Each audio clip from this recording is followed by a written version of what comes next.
Well, good morning. Good morning. I'm delighted and very happy and very pleased to be here. Mr. President, my good friend, Dr. Cleveland Sellers, my brother, thank you for inviting me to come by. Thank you for all your good and great work. Thank you for the great contribution you made to our struggle many, many years ago. And thank you for the contribution you're making today. I said to students and faculty members that you're more than lucky. You're very blessed to have this young man, Cleveland Sellers, as your president. It's good to be here. To be here at Voorhees College, to be here in Denmark.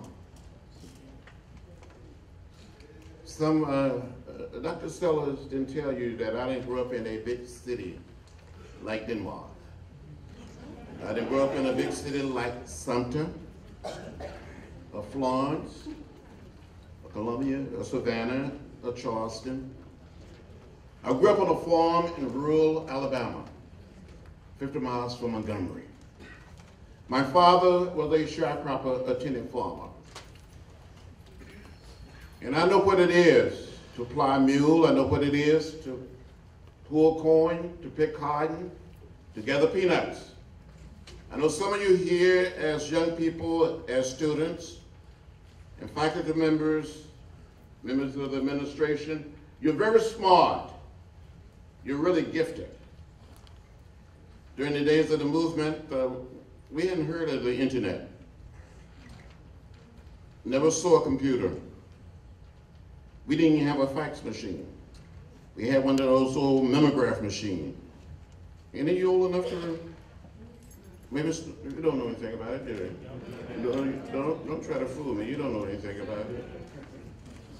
But we used what we had because somebody, someplace along the way, were praying for us. I remember growing up there in rural Alabama, 50 miles from Montgomery, outside of a little place called Troy.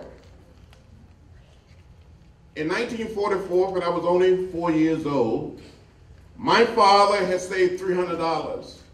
And with the $300, he bought 110 acres of land.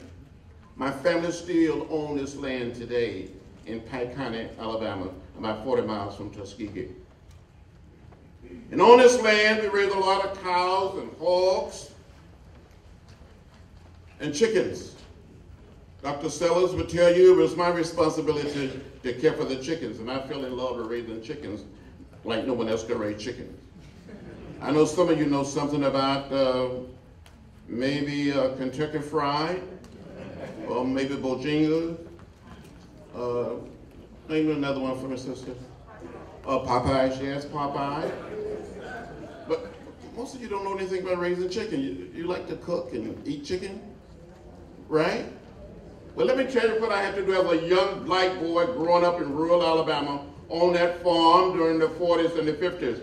I had to take these fresh eggs, mark them with a pencil, place them under the setting hen, and wait for 3 long weeks for the little chicks to hatch.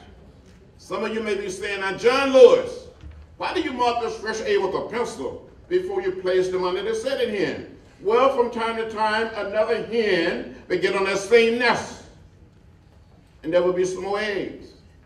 They had to be able to tell the fresh eggs from the eggs that were already under the setting hen. Do you follow me? That's okay if you don't follow me. It's all right. It's okay. So when these little chicks were hatched, I would fool these setting hens. I would cheat on these setting hens. I would take these little chicks and put them in a box with a lantern, raise them on their own, get some more fresh eggs, mark them with a pencil, place them under the setting hen, encourage the setting hen to stay on the nest for another 3 weeks. I kept on fooling these setting hens, or cheating on these setting hens. And sometimes I would just take the little chicks and give them to another hen. But just tell the setting hen to stay there. We need some more little chicks. Just stay there for another 3 weeks. I was never quite able to save $18.98 to order the most inexpensive incubator, a hatcher from the Silver Buck store. So I kept on cheating Won't you sit in there? Now, any of you, I know the students are too young, but maybe some of the teachers, or maybe some of you not quite my age. Remember the Susan Roebuck catalog? That big book, that thick book, that heavy book. Some people call it the Ordin book. Other people call it the Whoosh book. I wish I had this. I wish I had that. So we just kept on wishing. But as a little boy, about 8 or 9 or 10 years old, I'm very good at raising chicken. But I wanted to be a minister. I wanted to preach the gospel. So from time to time, with the help of my brothers and sisters and my cousins, we would gather all of our chickens together in the chicken yard. And the chicken would help make up the audience, the congregation. And my brothers and sisters would line the outside, but around the chicken yard, it would help make up the congregation also. And I would start speaking or preaching, and when I look back on it, some of these chickens would bow their heads. Some of these chickens would shake their heads. They never quite said amen. But I'm convinced that some of those chickens that I preached to in the 40s and the 50s tended to listen to me much better than some of my colleagues listen to me today in the Congress. As a matter of fact, some of those chickens were just a little more productive. At least they produced eggs. When we would visit the little town of Troy, visit Tuskegee, visit Montgomery, I saw those signs that said white men, colored men, white women, colored women, white waiting, colored waiting. And I would come home and ask my mother, my father, my grandparents, my great-grandparents, why? Why? And they would say, that's the way it is. Don't get in the way, don't get in trouble. But one day in 1955, 15 years old in the 10th grade, I heard about Emmett Till. I didn't quite feel working, but I heard what happened to Emmett Till in Mississippi. In a few weeks, we're going to visit Money, Mississippi, where Emmett Till was lynched. December 55, I heard the voice of Martin Luther King Jr. on the old radio. I heard about Rosa Parks, the action of Rosa Parks. The leadership of Martin Luther King Jr. inspired me. I was so inspired by Dr. King and Rosa Parks that in 1956, at the age of 16, with some of my brothers and sisters and cousins, we went down to the public library in the little town of Troy, Alabama, trying to get library cards, trying to check out some books. And we were told by the librarian that the libraries were whites only and not for colors. I never went back to the Pike County Public Library, not the same building, until July 5th, 1998, for a book signing of my book, Walking with the Wind. And hundreds of blacks and white citizens showed up. At the end of the book signing, they gave me a library card. It says something about the distance we've come and the progress we've made. Some of you may ask, and I know you asked President Sellers, how did you get involved in the movement? How did you become part of the struggle for civil rights and social justice? Well, in 1957, at the age of 17, when I finished high school, I wanted to attend a little place called Troy State College, not known as Troy University. Submitted my application, my high school transcript. I never heard a word from the college. So I wrote a letter to Dr. King. I didn't tell my mother, didn't tell my father, my sisters or brothers. A wonderful teacher who told me, read my child, read my child. And I tried to read everything. I told her. Dr. King wrote me back, sent me a round trip Greyhound bus ticket, and invited me to come to Montgomery to meet with him. Wow.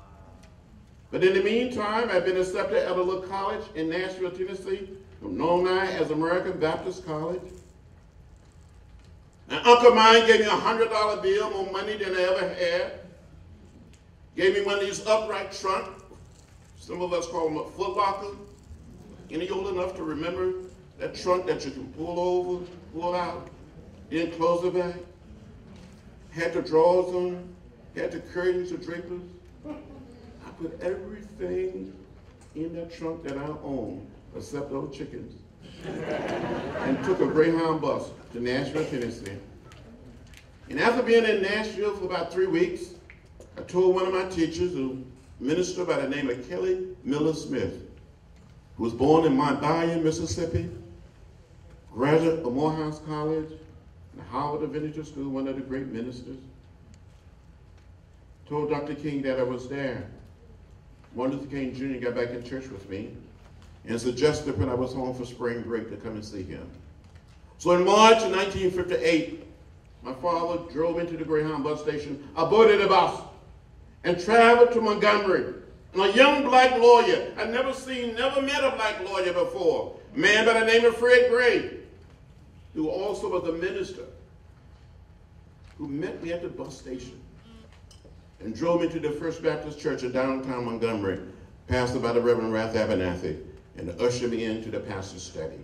And I saw Dr. Martin Luther King Jr. and Reverend Ralph Abernathy standing behind the desk. I was so scared, I didn't know what to say or what to do. And Dr. King spoke up and said, "Well, you the boy from Troy? Are you John Lewis?" And I said, "Dr. King, I am John Robert Lewis." I gave my whole name. And that was the beginning. And I haven't looked back since. So I said to you as young people, as students, as we celebrate and commemorate Black History Month, and our own struggle to make America different, to make America better, to make our world better, that you must never, ever give up, never, ever give in, or get lost in a sea of despair. You must keep the faith and keep your eyes on the prize. You can do it. You must find a way to get in the way. You must find a way to get in good trouble, necessary trouble. Sometimes, as Dr. King would say, we have to turn our country, turn our society upside down to set it right side up. Be not afraid. Be of good courage. Now, Dr. Sellers will tell you, in his own struggle, in the struggle of so many of our colleagues, we saw friends of ours, colleagues of ours, beaten, left bloody and unconscious. But we believe in the power of prayer. We believe in the power of our own faith and the power of our faith in God Almighty, that somehow, in some way, we will overcome. And we didn't give up. I was beaten and left bloody right here in South Carolina on the Freedom Ride in May of 1961. But one of the same men that beat me and beat my white seatmate in Rock Hill, South Carolina on May 9, 1961, came in February of 2009, 1 month after President Barack Obama had been inaugurated, came to my office with his son. And he said, "Mr. Lewis, I'm one of the people that beat you. I want to apologize. Will you forgive me?" I said, "I accept your apology. I forgive you." The son started crying. He started crying. They hugged me, and I hugged them back, and I started crying. It is the power of our faith. It is the power to be reconciled. Because we all live in the same house. Not just the house of Denmark. Not just the house of Voorhees, of Fisk University, or Morehouse. We all live in the same house. Not just the American house, but the world house. We are one people. We are one family. We are one love. And it doesn't matter whether we're black or white, Latino, Asian American, or Native American. We are one people. Dr. King would say, we must learn to live together as brothers and sisters, or we will perish as fools. Gandhi put it another way. It is nonviolence or non-existence. Give you one more little story. Dr. Sellers would tell you every year for the past 14 years, I've been taking members of Congress and lay people, family members, back from Washington and other parts of the country, back to places in the heart of the Deep South. to Birmingham, to Montgomery, to Selma, went to Tuscaloosa last March. This year, we're going to go back to Mississippi. It's the 5th anniversary of the Mississippi Summer Project, where the 3 young men were killed, where you were so involved, Mr. President. You're going back there. But last March in Montgomery, when we arrived in Montgomery, at the same church where I first met Dr. King and Reverend Ralph Abernathy, the young police chief of Montgomery, who's not even 45 years old, who was not even born, not even a dream back in 1961. He came and spoke on behalf of the mayor. And this young man, young white police chief, his young deputy, a young black man sitting down front, he stood and spoke. He said, I want to welcome you to Montgomery. His accomplishment when you were here in 1961, our police department was not kind to you and the Freedom Riders. We allowed an angry mob to beat you all and left you bloody in the streets of Montgomery. But he said our police department today is different. Before anyone can become a member of this police department, they must study the way of nonviolence, the way of peace, the way of love. They must know something about Martin Luther King Jr., about Rosa Parks, about the struggle in Birmingham and Montgomery and Selma and other parts of the South. He went on talking and speaking, and then he said, Congressman, I want to show my respect for the Civil Rights Movement and for all of the people who participated in the movement all across the South and all across the country. He said, I'm going to take my badge off. I'm going to present this badge to you. And I said, Chief, you can't do that. You're the chief of police. You need your badge. He said, I can get another one. It says something about the power of love, the power to be reconciled. I said to you, as we pause to remember the distance we've come, we didn't get there by ourselves. Somebody prayed for us. Our ancestors struggled, worked hard. And so we have to pay back, we have to give back. So I want to close by telling you one last story. I know you've been waiting a long time. When I was growing up outside of Troy, Alabama, 50 miles from Montgomery, I had an aunt by the name of Seneva. And my Aunt Seneva didn't live in a house with a manicured lawn. We didn't live in a house with a manicured lawn. I was born in a shotgun house. Most of you don't know what a shotgun house is. Don't ask me. It'd be hard for me to describe it. But my Aunt Seneva lived in a shotgun house. And as I said, she didn't have a green manicured lawn. And sometime at night, you could look up through the holes in the ceiling and count the stars. When it would rain, she would get a pail, a bucket, or tub and catch the rainwater. From time to time, she would walk out into the woods and cut branches from a dogwood tree and tie these branches together and make a broom. And she called that broom the brush broom. How many of you heard of the brush broom? You're very young. You never heard of the brush broom. But anyway, she would take these branches and tie these branches together and make that broom.